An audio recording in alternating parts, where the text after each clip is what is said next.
Hello guys, स्वागत है आपका कार्तिकी कोचिंग सेंटर में। आज हम साइंस के जनरल नॉलेज के 10 प्रश्नों को बहुत ध्यान से पढ़ेंगे। आज हम साइंस के बहुत मोस्ट इम्पॉर्टेंट 10 क्वेश्चन को देखते हैं जो कि ऑब्जेक्टिव है। ये आपके लिए बहुत यूज़फुल क्वेश्चन हो सकते हैं। चलो तो शुरू करते हैं। कौन सा पोषक तत्व शरीर की मरम्मत करता है? कार्बोहाइड्रेट, प्रोटीन, वसा, विटामिन। इसका सही जवाब है प्रोटीन। प्रोटीन शरीर की कोशिकाओं की वृद्धि और मरम्मत में सहायता होते हैं। अब आते हैं अगले सवाल पर। हर पर्सन के लिए आपको 10 सेकंड मिलेंगे। इस 10 सेकंड में आपको उसका जवाब देना है। इसके बाद फिर आपको आंसर और उसका एक्सप्लेनेशन मिलेगा। दूसरा क्वेश्चन है, जानवरों से प्राप्त रेशा कौन सा है? कपास, जूट, रेशम, नायलॉन।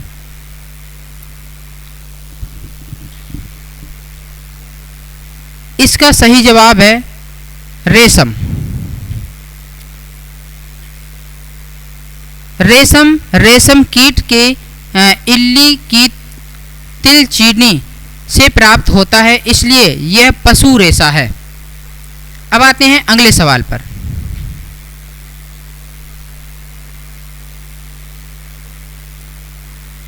कौन सा पदार्थ प्रकाश को पार करने देता है? लकड़ी, प्लास्टिक, कांच, लोहा। इसका सही जवाब है कांच। कांच पारदर्शी होता है जिससे प्रकाश गुजर सकता है। अब आते हैं अगले सवाल पर।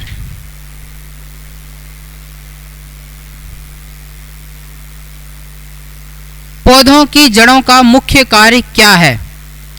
फल उत्पादन, जल और खनिज अवशोषण, प्रकाश संश्लेषण, परागण आकर्षित करना। इसका सही जवाब है जल और खनिज अवशोषण करना। जड़ें मिट्टी से पानी और आवश्यक खनिज अवशोषण करती हैं। अब आते हैं अगले सवाल पर।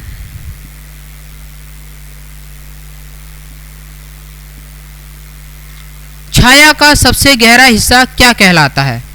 अंश छाया, पूरी छाया, ग्रहण, परावर्तन। सही जवाब है पूरी छाया। जब प्रकाश पूरी तरह से अवरुद्ध हो तब बनती है पूरी छाया यानी उम्ब्रा। अगला सवाल।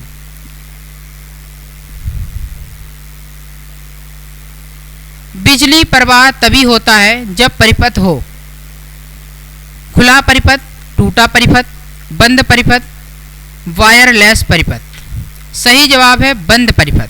बंद परिपथ से ही विद्युत धारा निर्बाध रूप से गुजर सकती है। अब आते हैं अगले प्रश्न पर।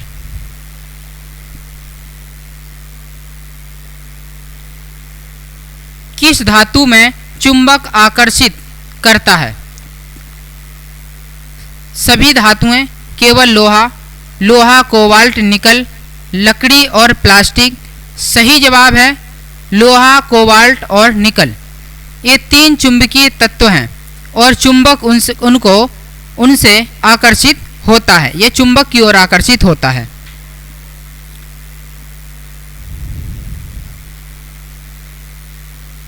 तरल से गैस बनने की प्रक्रिया क्या कहलाती है?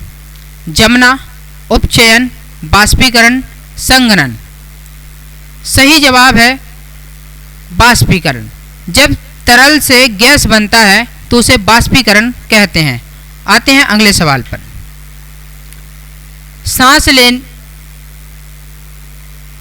सांस लेने के लिए हमारा शरीर किस गैस का उपयोग करता है?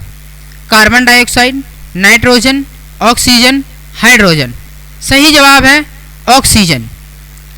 सभी जीवित प्राणियों को ऊर्जा लेने के लिए ऑक्सीजन की आवश्यकता होती है। अब आते हैं अगले प्रश्न पर।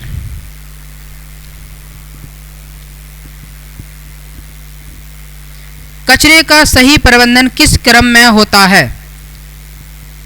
रिसाइकलिंग, डंप, उत्पादन, पृथक्करण, रिसाइकलिंग, निपटान, उत्पादन, रिसाइकलिंग, पृथक्करण, उत्पादन, निपटान, रिसाइकलिंग। सही जवाब है उत्पादन, पृथक्करण, रिसाइकलिंग, निपटान। सबसे पहले कचरा बनता है, फिर उसे अलग किया जाता है और पुनः चक्रण किया जाता है और अंत में सुरक्षित रूप से निपटान किया जाता है। मुख्य लाइन, सारांश। खाद्य स्रोत, भोजन पौधे और पशुओं देने से प्राप्त होता है। पोषक तत्व, संतुलित आहार में कार्बोहाइड्रेट, प्रोटीन, वसा, विटामिन्स, खनिज लवण इत्यादि पाए जाते हैं।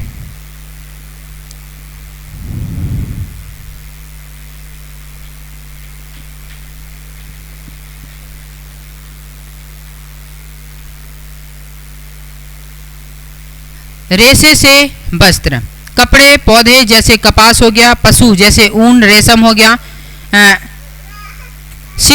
सिंथेटिक रेशे से बनते हैं। पदार्थों का वर्गीकरण पारदर्शी, अपारदर्शी, घुलनशील, चुंबकीय जैसे गुण के आधार पर। पौधों के अंग, जड़, तना, पत्तियां, फूल, फल और बीज प्रत्येक का अलग कार्य होता है। शरीर की गति, हमारी हड्डियां, मांसपेशियां मिलकर के गति प्रदान करते हैं। जीव और पर्यावरण, जीवित बायोटिक और निर्जीव बायोटिक घटक मिलकर के परिस्थितिकी बनाते हैं। जीव और पर्यावरण, जीवित बायोटिक और निर्जीव एबायोटिक घटक मिलकर के परिस्थितिकी बनाते हैं। गति और दूरी का मापन, दूरी मीटर में, गति मीटर सेकंड जैसे मापों में होती है। प्रकाश, छाया, परावर्तन, प्रकाश सीधी रेखा में चलता है जिससे छाया और परावर्तन बनते हैं। बिजली और परिपथ, 40 परिवहन, परिवाहक और स्रोत मिलकर बंद परिपथ बनाते हैं जिसमें बिजली प्रवाह होता है।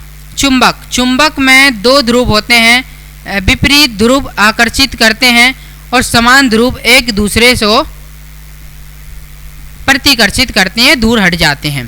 पानी, यह सार्वभौमिक विलायक है, इसका चक्र है और जीवन के लिए आवश्यक है। हवा, हवा गैसों का मिश्रण है, यह जीवन को समर्थन देती है और मौसम में बदलाव लाती है। कचरे का प्रबंधन, कचरा कम करें, अलग करें, पुनर्चक्रण करें, सुरक्षित तरीके से निपटान करें।